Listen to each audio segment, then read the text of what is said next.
Good morning everyone, welcome back to our channel जिसका नाम है साइको IAS। तो आज के इस वीडियो में हम डिस्कस करने वाले हैं यूपीएससी साइकोलॉजी ऑप्शनल पेपर 2022 का पेपर नंबर 1। इस वीडियो में बात करेंगे हम पेपर नंबर 1 की कंप्लीट 1 से लेके 8 क्वेश्चंस तक क्या क्या सवाल आए, एंड अगले वीडियो में बात करेंगे हम पेपर 2 की, जो होता है आपका एप्लीकेशन ऑफ साइकोलॉजी के बारे में। ठीक है, ओके। सबसे पहले बात करते हैं सेक्शन ए की। तो जो आपको पिछले साल से बोल रहे थे कि यूपीएससी आपके आंसर्स में क्या चाह रहा है, इस बार उसने आपके जो लास्ट वाला क्वेश्चन है वहाँ पे एक्सप्लिसिटली मेंशन ही कर दिया उसने कि उसके क्या इंटेंशंस हैं। वो इंटेंशंस जो आपको पिछले एक साल से बताया जा रहा था कि आपको अपने आंसर्स में ये लिखना है क्योंकि ये ढूंढ रहे हैं आपके अंदर, इस बार यूपीएससी ने बिना किसी लाज शर्म के एक्सप्लिसिटली उसको मेंशन कर दिया है क्वेश्चन नंबर 8 के अंदर कि वो आपसे क्या चाहता है, आपके आंसर्स में क्या चाहता है। ठीक है, ओके। बात करते हैं सेक्शन ए की। आप सभी को मालूम है इसमें 5 सवाल होते हैं। सबसे पहला सवाल कहता है डिस्क्राइब द एप्लीकेशंस। यहाँ पे देखिए सबसे पहले पेपर 2 उठा लिया उसने। Describe the applications of psychological principles in managing drug abuse in adolescents.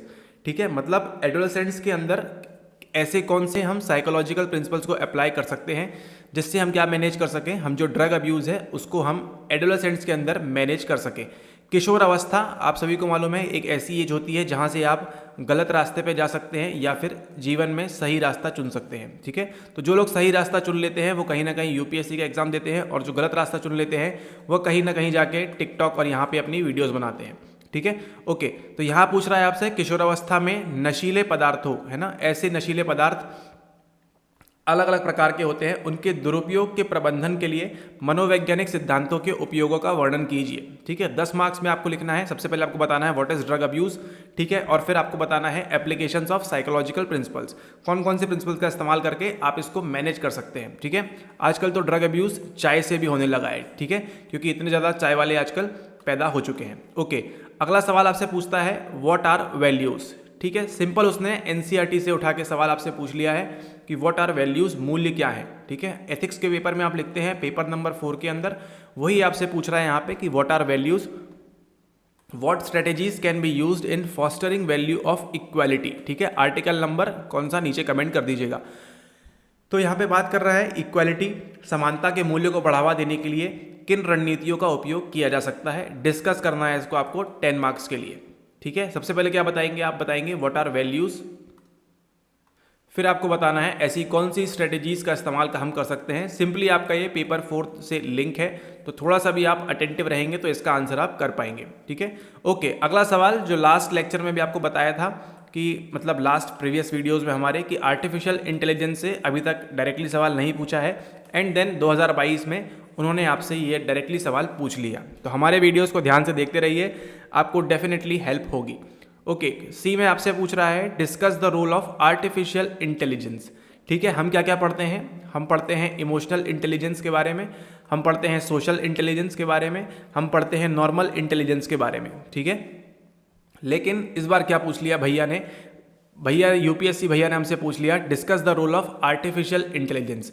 आज तक ऐसा डायरेक्टली नहीं पूछा था, लेकिन इस बार उन्होंने पूछ लिया आर्टिफिशियल इंटेलिजेंस के बारे में, यानी कि आपकी कृत्रिम मेधा के बारे में आपसे पूछ लिया in dealing with mental health problems. ठीक है, तो जितनी भी हमारे पास मेंटल हेल्थ प्रॉब्लम्स हो रही हैं, ठीक है, इंडिया में या फिर विदेश में कहीं पे, ऑल ओवर द वर्ल्ड, ठीक है, इसमें हमको क्या बताना है, हमको बताना है कि how AI can help, artificial intelligence किस प्रकार से हेल्प कर सकता है, इसकी भूमिका पर क्या करनी है, आपको चर्चा करनी है। Alright, okay. तो एक और बात ध्यान देने वाली योग्य यहाँ पे ये बात है कि इस पेपर में इंटेलिजेंस जो आपका टॉपिक है, जो आपको चीख चीख के बताया गया है कि ये इंपॉर्टेंट टॉपिक है, इसको अच्छे से करना है। ठीक है, इसको वेल प्रिपेयर रखना है इस टॉपिक के ऊपर, और आपको देखने मिलेगा कि इस पेपर के अंदर इंटेलिजेंस से आपसे भर भर के सवाल पूछे हुए हैं। ठीक है, ओके। अगला जो सवाल आपसे पूछा है क्वेश्चन नंबर डी में, how can parents use reinforcement contingencies to manage their childrens aggressive behaviour. किस प्रकार से जो माता पिता हैं, अभिभावक हैं, अपने बच्चों के आक्रामक व्यवहार को प्रबंधित करने के लिए पुनर्बलन आकस्मिकताओं का प्रयोग कर सकते हैं। ठीक है, तो यहाँ पे आपसे सिंपली पूछ रहा है एग्रेसिव बिहेवियर के बारे में कि बच्चों के अंदर जो एग्रेसिव बिहेवियर हो जाता है उनको कैसे मैनेज कर सकते हैं उनके पेरेंट्स। ठीक है, तो इसके अंदर आप फेमस बोबो डॉल एक्सपेरिमेंट का नाम भी ले सकते हैं। ठीक है, जिसमें डॉल को देख के बच्चे क्या करते हैं, एग्रेसिव हो जाते हैं। ओके, तो इस प्रकार से पेरेंट्स को क्या करना होगा, उनकी अपने बच्चों की सही मॉडलिंग करनी होगी। देन हमारे पास अगला आखिरी सवाल आता है 10 मार्क्स का। सिंपल सा सवाल है, अगर आपने हमारे प्रीवियस लेक्चर देखे हैं और अभी रिसेंट के लेक्चर भी देखे हैं तो आपको ये समझ में आएगा कि क्वेश्चन कहाँ से पूछा हुआ है। यहाँ आपसे पूछ रहा है illustrate the role of hypothesis in psychological research. Simple सा सवाल है, साइकोलॉजी के अंदर आपकी सेकेंड यूनिट है रिसर्च मेथड्स। रिसर्च मेथड्स में क्या होता है, जितनी भी ह्यूमन प्रॉब्लम्स हैं उनके निवारण के लिए, उनको हेल्प करने के लिए हम क्या करते हैं, साइकोलॉजी के अंदर रिसर्च करते हैं। रिसर्च के अंदर कई सारी मेथड्स होती हैं। ठीक है, उसी में से एक क्या होता है, एक होता है आपका हाइपोथेसिस। तो जैसे ही बिग बैंग की थ्योरी आई थी, किसी भी थ्योरी के पहले क्या आएगा, आपका हाइपोथेसिस आएगा। तो ऐसा ही साइकोलॉजी के अंदर भी होता है, क्योंकि एक क्या है, मनोवैज्ञानिक अनुसंधान में परिकल्पना की भूमिका का वर्णन कीजिए। ठीक है, कि साइकोलॉजिकल रिसर्च में what is the role of hypothesis, is it important और नॉट। देन बात करते हैं, अगले जो बड़े सवाल हमारे स्टार्ट होते हैं वो यहाँ से होते हैं। सबसे पहला सवाल आपको पूछता है 20 मार्क्स के लिए। 2A में आपसे पूछ रहा है स्टेट द अजम्पशंस, है ना, स्टेट द अजम्पशंस पूछ रहा है and merits of two way ANOVA. ठीक है, explain the applications of the same in psychological research with an appropriate example. इतना स्ट्रेट फॉरवर्ड सवाल टू वे एनोवा के बारे में एक बार पूछा था और ये सेकेंड टाइम है 2022 में। ठीक है, तो आपको क्या बताना है, दो तरफ एनोवा की धारणा हो। तो सबसे पहले आपको क्या मालूम होना चाहिए, what is ANOVA, one way and two way, इन दोनों के बीच डिफरेंस मालूम होगा, तब आप बता पाएंगे what are the merits of two way ANOVA. Explain the applications of same in psychological research, again second unit से पूछा है रिसर्च के बारे में, विथ एन अप्रोप्रिएट एग्जाम्पल। तो कैसे इसका हम अनुप्रयोग कर सकते हैं, कोई भी रिसर्च में इसका मेथड का इस्तेमाल होगा तो उसकी आपको व्याख्या करनी है, एक उपयुक्त उदाहरण के साथ कीजिए। ठीक है, ओके। अगला सवाल पूछता है आपसे 20 मार्क में है, मतलब आपको कितने पेजेस फिल करना है, 4 पेजेस फिल करना है। 2 पेज में आप बताएंगे यहाँ तक एंड देन नेक्स्ट 2 पेज में आप यहाँ से यहाँ तक एक्सप्लेन करेंगे।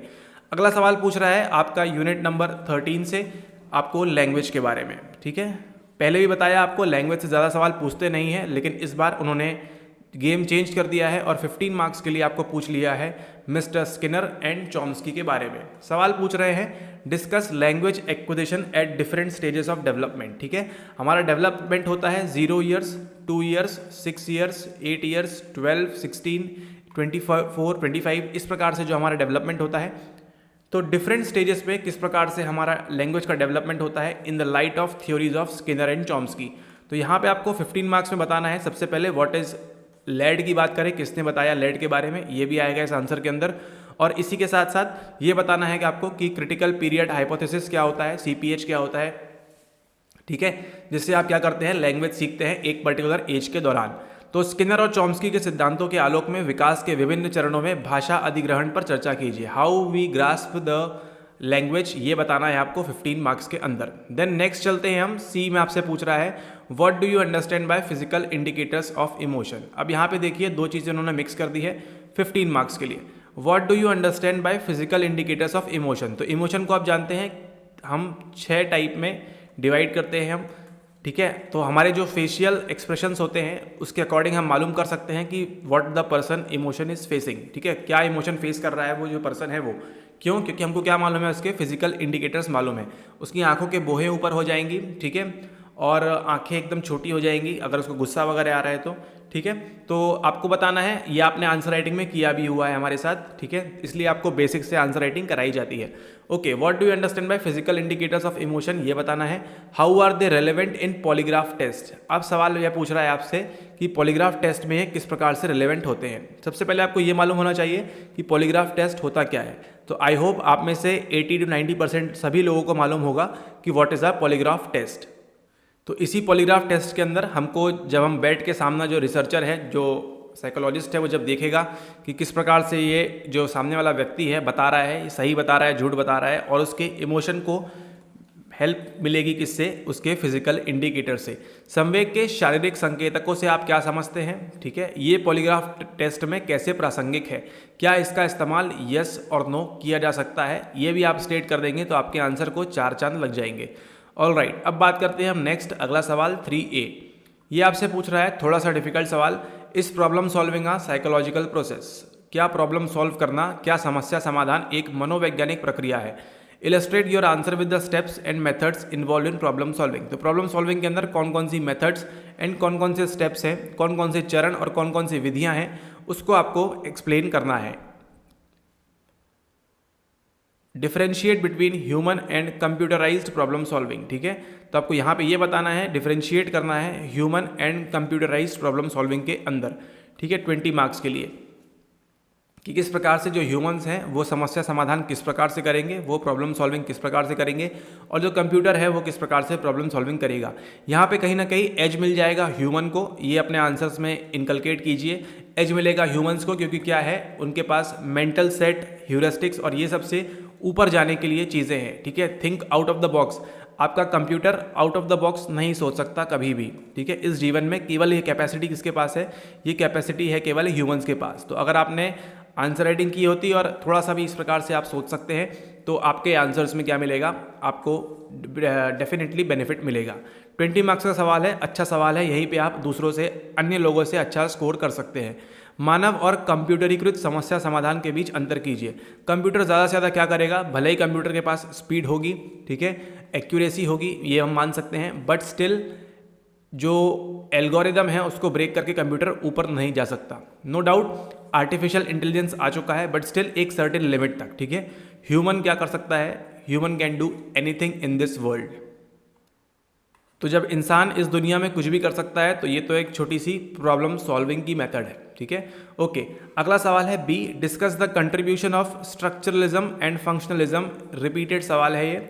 लास्ट ईयर अगर आपने PYQs देखे हैं ओल्ड वाले हमारे, तो आपको मालूम है कि ये नहीं पूछा था आपसे, बस ये पूछा था कि आपका जो संरचनावाद है in shaping psychology as a discipline किस प्रकार से मदद करता है। लेकिन 15 मार्क्स में क्या किया उन्होंने, अगर आपने PYQs प्रीवियस ईयर क्वेश्चंस के लगाए होते तो आपको ये सवाल एटलीस्ट 10 मार्क्स तो आपको अच्छे से बनते, एंड 5 मार्क्स में आप फंक्शनलिज्म के बारे में ऐड कर सकते थे। अगर आपको समझना है क्या कैसे है तो हमारे रिसेंट वीडियोस जाके आप देख सकते हैं, वहाँ से आपको एक आइडिया लग जाएगा कि किस प्रकार से साइकोलॉजी एज अ डिसिप्लिन में इन्होंने मदद की। तो मनोविज्ञान को एक विषय के रूप में आकार देने में संरचनावाद और प्रकार्यवाद के योगदान की चर्चा कीजिए। 15 मार्क्स के लिए सवाल है। देन नेक्स्ट सवाल है सी में, is sleep a conscious phenomena. क्या निद्रा एक सचेतन घटना है। Illustrate different states of sleep and explain the functions and role it serves in human life. Repeated सवाल है हर बार की तरह, तो आप ये समझ के चलिए स्लीप आपको अच्छे से करना है, स्लीप की स्टेजेस वगैरह ये आपसे पूछ रहा है यहाँ पे 15 मार्क्स के अंदर। क्या निद्रा एक सचेतन घटना है, क्या हम सोने के दौरान कॉन्शियस रहते हैं या अनकॉन्शियस रहते हैं, क्या स्टेज रहती है हमारी। निद्रा की विभिन्न अवस्थाओं को स्पष्ट कीजिए, स्टेट्स बताना है स्लीप के, है ना, फर्स्ट, सेकेंड, थर्ड, फोर्थ, और मानव जीवन में इसके कार्यों और भूमिका की व्याख्या कीजिए। 15 मार्क्स का सवाल है, अच्छा सवाल है। ओके, अब बात करते हैं यहाँ पे थोड़ा सा ट्रिकी सवाल है एक, can human beings be fully functioning and self actualized. क्या जो ह्यूमन बींग है ये पूर्णतः प्रकार्यशील हो सकता है, फुली फंक्शनिंग हो सकता है और साथ ही साथ आत्मसिद्ध हो सकता है। तो ये बताना है आपको, 20 मार्क्स में पूछा है, काफ़ी मज़ेदार सवाल है ये। एंड यहाँ आपसे पूछ रहा है इवेल्युएट इट। अभी आपने ये तो बता दिया कि क्या फंक्शनिंग करेगा या फिर सेल्फ एक्चुअलाइज्ड होगा, ये बता दिया, लेकिन यहाँ पे क्या करना है आपको, एवेल्युएट करना है किससे, from humanistic and psycho analytic perspectives of personality. ठीक है, तो आपको मालूम है अलग अलग स्कूल्स में ह्यूमैनिटी की बात करते हैं हम, ह्यूमैनिस्टिक अप्रोच की, और साइको एनालिटिक अप्रोच की बात करते हैं। तो इन दोनों के से आपको क्या करना है, पर्सनैलिटी का जो पर्सपेक्टिव है उससे आपको क्या करना है, इसको इवेल्युएट करना है। ठीक है, प्रश्न को ध्यान से समझिए, कैन ह्यूमन बींग्स भी फुली फंक्शनिंग, क्या फुली फंक्शनिंग हो सकते हैं और सेल्फ एक्चुअलाइज्ड हो सकते हैं। ठीक है, इवेल्युएट करना है from humanistic and psycho analytic perspectives of personality. यहाँ पे ध्यान देने योग्य बात क्या है, यहाँ पे आपका कौन सी बात कर रहा है, व्यक्तित्व की बात कर रहा है आपके। ठीक है, पर्सनैलिटी की बात कर रहा है, यहाँ पे ये ध्यान दीजिएगा। ओके, अगला सवाल आपसे पूछ रहा है बी में कि कंपेयर एंड कॉन्ट्रास्ट, ये भी आप रिसेंट वीडियो देखिए आपको समझ में आ जाएगा। Compare and contrast naturalistic observation and laboratory based observation as methods of psychological research. ठीक है, अगेन रिसर्च मेथड्स देखिए कितनी इंपॉर्टेंट कर दी है उन्होंने इस बार में। ठीक है, 15 मार्क्स में सवाल आपसे पूछ रहा है, कैन दे बी रिकनसाइल्ड, क्या उनका मेल हो सकता है। ठीक है, 2 तरह के ऑब्जर्वेशन होते हैं, कई तरह के होते हैं, केस स्टडी, नेचुरलिस्टिक, लेबोरेटरी, है ना, सर्वे, ये तरह के जो ऑब्जर्वेशन हैं इसके अंदर आपसे क्या पूछ रहा है, एन और एल के बारे में पूछ रहा है। ठीक है, यहाँ पे आपका प्राकृतिक अवलोकन, नेचुरलिस्टिक ऑब्जर्वेशन और प्रयोगशाला आधारित अवलोकन की बात की जा रही है यहाँ पे। ठीक है, ओके। तो यहाँ आपसे पूछ रहा है कंपेयर करना है एंड कॉन्ट्रास्ट करना है। ठीक है, उनकी तुलना करनी है और क्या करना है, भेद करना है। ठीक है, तुलना और भेद, कंपेयर एंड कॉन्ट्रास्ट, इस पे ध्यान दीजिए। 15 मार्क्स में आपको 10 मार्क्स तो क्या करना है, इनको केवल कंपेयर एंड कॉन्ट्रास्ट, क्या क्या डिफरेंसेस हैं, क्या क्या सिमिलैरिटीज हो सकती हैं, उसके बारे में बात करनी है। और अंत में आपको 5 मार्क्स में बताना है can they be reconciled, discuss, क्या उनका मेल हो सकता है, चर्चा कीजिए। देन अगेन एक और सवाल, discuss the levels of processing model, discuss the levels of processing model and highlight it's relevance for explaining individual differences in memory. तो आपके मेमोरी के अंदर सबसे पहले आपको क्या करना है, प्रसंस्करण मॉडल के स्तर की चर्चा कीजिए। ठीक है, आपको सबसे पहले बताना है कि what is levels of processing model, किसने दिया, क्यों दिया, ये सब चीज़ें आप बताएंगे। And highlight it's relevance for explaining individual differences in memory. और फिर आपको बताना है कि यहाँ पे आपकी जो मेमोरी में डिफरेंस होते हैं, पर्सन ए, पर्सन बी, पर्सन सी, इन सभी की मेमोरी क्या होगी, अलग अलग होगी। तो इसका रिलेवेंस बताना है एक्सप्लेन करने के लिए, इंडिविजुअल डिफरेंसेस इन मेमोरी। ठीक है, व्यक्तिगत भिन्नता को समझाने के लिए इसकी प्रासंगिकता पर प्रकाश डालिए। देन अगेन 15 मार्क्स के लिए ये सवाल आपका होता है। ठीक है, ओके। तो ये था आपके लिए यहाँ पे अभी तक सेक्शन ए। अब हम बात करेंगे सेक्शन बी की। तो यहाँ पे सेक्शन बी को स्टार्ट करते हैं। अगेन आपको 5 सवाल 50 मार्क्स के। सवाल नंबर 1, ध्यान दीजिएगा, इस पेपर में आपको रिसर्च मेथड से अच्छे खासे सवाल पूछे गए हैं। Discuss the significance of single blind, double blind procedures for establishing soundness of an experiment. किसी भी एक्सपेरिमेंट की सुदृढ़ता स्थापित करने के लिए एकल अंधा, डबल अंधे प्रक्रिया के महत्व की चर्चा कीजिए। इसके अंदर क्या होता है, आपका जो साइकोलॉजिस्ट है या फिर आपका जो रिसर्चर है वो भी अंधा है, एंड जिसके ऊपर सब्जेक्ट है वो भी अंधा है। दूसरे वाले में क्या होता है, ये अंधा नहीं है एंड ये अंधा रहता है। तो this is called single blind and double blind procedure for establishing, मतलब ये होती है आपकी डबल ब्लाइंड और सिंगल ब्लाइंड की प्रोसीजर। ठीक है, तो किसी भी एक्सपेरिमेंट के अंदर हम इसका इस्तेमाल करते हैं, क्यों करते हैं, क्या सिग्निफिकेंस है, उसको आपको इसके अंदर बताना है।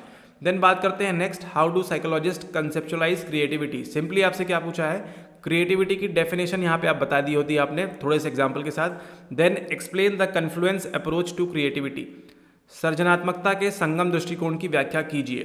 ठीक है, कि क्या ये इंटेलिजेंस से संबंधित है या नहीं, थोड़ा बहुत ये सब बता सकते थे आप। ओके, देन हम बात करते हैं नेक्स्ट सवाल की। सी में आपसे पूछ रहा है, do we need 16 factors to describe human personality. क्या हमको ह्यूमन पर्सनैलिटी बताने के लिए हमको 16 फैक्टर्स की आवश्यकता है। क्या मानव व्यक्तित्व का वर्णन करने के लिए 16 कारकों की आवश्यकता है। Illustrate your answer in the light of big 5 factor theory of personality. मैक्रे and Costa वाली यहाँ पे आ जाएगी आपकी theory of personality big 5 factor की। ठीक है, व्यक्तित्व के 5 बड़े कारक सिद्धांत के आलोक में अपने उत्तर का वर्णन कीजिए। ठीक है, तो आपको ये बताना है कि हमको क्या 16 फैक्टर्स की आवश्यकता है भी या नहीं। देन आपसे पूछ रहा है नंबर डी में, discuss the techniques to assess patients with memory disorders. यहाँ पे क्या हो रहा है, आपको मेमोरी के डिसऑर्डर जो भी है कौन कौन से होते हैं नीचे कमेंट कर दीजिएगा। ठीक है, तो ऐसे पेशेंट को असेस करने के लिए कौन सी टेक्निक्स का इस्तेमाल कर सकते हैं। ठीक है, मेमोरी डिसऑर्डर के लिए स्मृति विकारों के रोगियों के आकलन करने की तकनीकों पर चर्चा कीजिए। देन लास्ट आपसे पूछ रहा है 10 मार्क्स में, emotional competency is more important than intellectual competency, discuss in the context of school children. भावनात्मक योग्यता बौद्धिक योग्यता से अधिक महत्वपूर्ण है, स्कूली बच्चों के संदर्भ में चर्चा कीजिए। ठीक है, तो ये आप अपने विवेक से उसका उत्तर दे सकते हैं। इतना आप साइकोलॉजी के बारे में पढ़ते हैं तो ये आंसर आपको इजीली बनना चाहिए। ओके, अब हम बात करते हैं प्रश्न नंबर 6 की। प्रश्न नंबर 6 क्या पूछ रहा है आपसे, question number 6, explain the nature of human attitudes. ठीक है, आपसे क्या पूछ लिया सवाल उसने, एटीट्यूड के बारे में। ठीक है, तो यहाँ पे इस पेपर में आपके पास वैल्यूज भी आ गई, एटीट्यूड्स भी आ गए। How is the knowledge of attitude change process helpful in bringing religious harmony in the Indian context, discuss करना है 20 मार्क्स में। मानव अभिवृत्तियों की प्रकृति की व्याख्या कीजिए। ठीक है, आपको बताना है ह्यूमन एटीट्यूड का नेचर क्या होता है, साथ ही साथ ये बताना है भारतीय संदर्भ में अभिवृत्ति परिवर्तन प्रक्रिया का ज्ञान धार्मिक सद्भावना लाने में किस प्रकार सहायक है। ठीक है, कम्युनल हार्मोनी या रिलीजियस हार्मोनी हमको बनानी है इन द इंडियन कंटेक्स्ट, इसको आपको डिस्कस करना है 20 मार्क्स के लिए। देन अगला सवाल आपसे पूछ रहा है, nurturing social intelligence at early developmental stages can play a crucial role in conflict resolution at later stages. थोड़ा सा टफ सवाल, explain with the help of examples. 15 mark में आपको अगेन एक्सप्लेन करना है कि प्रारंभिक विकासात्मक अवस्थाओं में सामाजिक बुद्धिमत्ता का पोषण बाद की अवस्थाओं में मतभेद समाधान में महत्वपूर्ण भूमिका निभा सकता है। मतलब हमको क्या करना है, हमारे पास जो सोशल इंटेलिजेंस है, देखिए अगेन आपका इंटेलिजेंस एंट्री मार चुका है, ठीक है, ओके। तो हमारे पास जो सोशल इंटेलिजेंस है इसको हमको कहाँ डेवलप करना है, अर्ली डेवलपमेंटल स्टेजेस में, ठीक है। बच्चा बड़ा हो उसके पहले ही हम उसके अंदर ये फिल कर देंगे तो क्या होगा, can play a crucial role in conflict resolution at later stages. तो बाद की अवस्थाओं में क्या होगा, उसको कन्फ्लिक्ट नहीं होगा। अगर हम 10वीं कक्षा में ही बच्चे को बता दें कि बेटा तुम्हारे 90% आना ज़रूरी नहीं है, बशर्ते तुम्हारे अगर 50% भी आ रहे हैं but you are happy and आप दूसरे से अपना कंपैरिजन नहीं कर रहे हो, ठीक है, यू आर यूनिक, तो ये बाद की स्टेज में कन्फ्लिक्ट नहीं पैदा करेगा, ठीक है। इस प्रकार के और भी एग्जाम्पल्स हैं, explain with the help of examples. तो देखिए आपको समझाने के लिए उनको एग्जाम्पल्स भी बताने होंगे 15 मार्क्स के लिए, ऑलराइट, ओके। अगला सवाल आपसे पूछ रहा है, is their perception without sensation. क्या हमको हमारा जो प्रत्यक्षीकरण है क्या बिना संवेदना के हो सकता है, बिना सेंसेशन के क्या परसेप्शन हो सकता है। Evaluate critically in the light of empirical evidences. 15 marks का ये सवाल है, संवेदना के बिना प्रत्यक्षण हो सकता है, ये आपसे पूछ रहे हैं। आनुभाविक साक्ष्यों के आलोक में समालोचनात्मक मूल्यांकन कीजिए, अगेन 15 मार्क्स के लिए। देन अगला बात करें हम, प्रश्न नंबर 7, ये पूछ रहा है आपसे, इज इंटेलिजेंस, अगेन देखिए तीसरा सवाल देखने को मिल रहा है हमको इंटेलिजेंस टॉपिक से। इज इंटेलिजेंस अ यूनिवेरिएट, एक चरीय और मल्टीवेरिएट कंसेप्ट।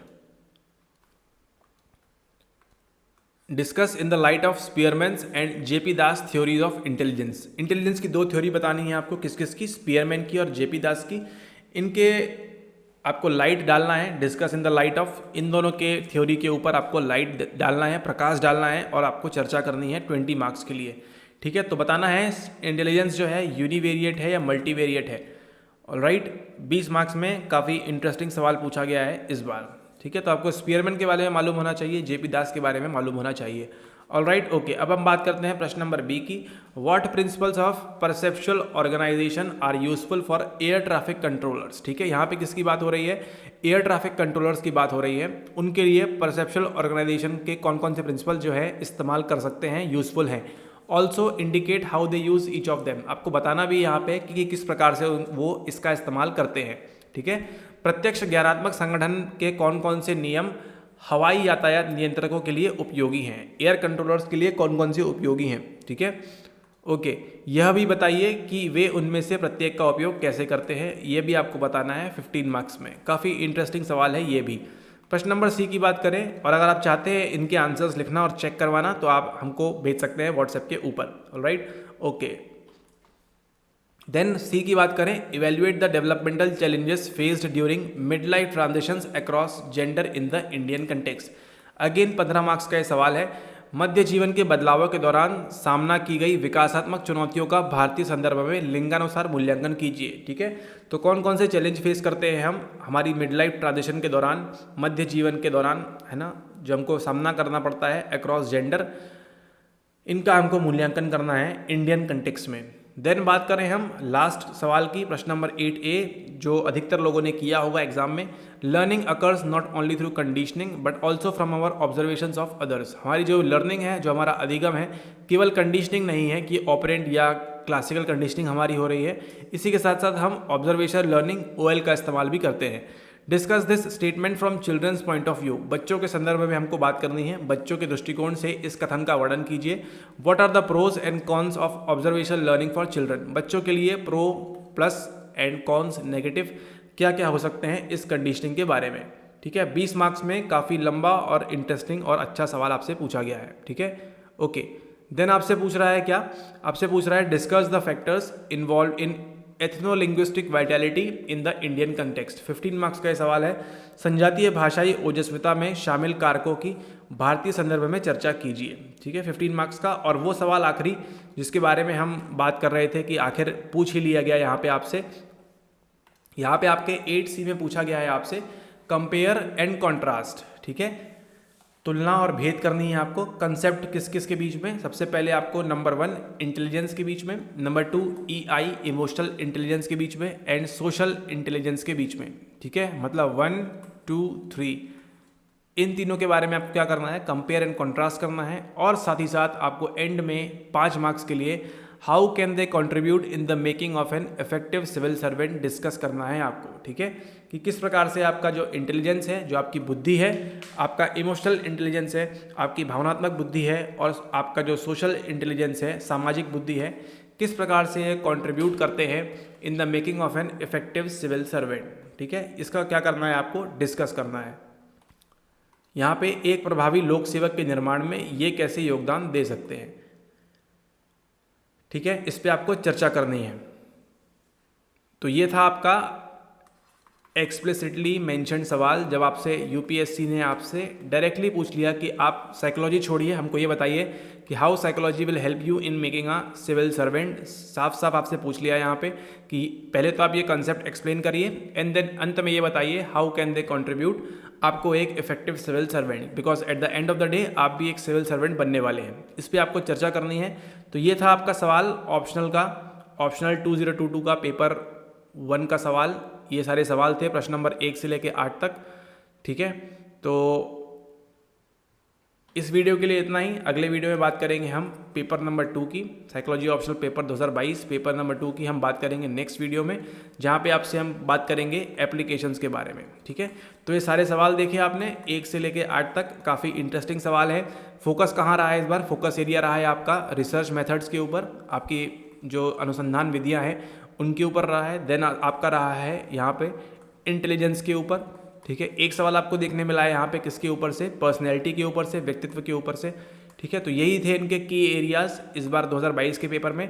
तो अगले वीडियो में जब हम मिलेंगे तो हम बात करेंगे पेपर 2 में कौन कौन से की एरियाज थे। ठीक है, okay, all right, thank you and have a nice day ahead.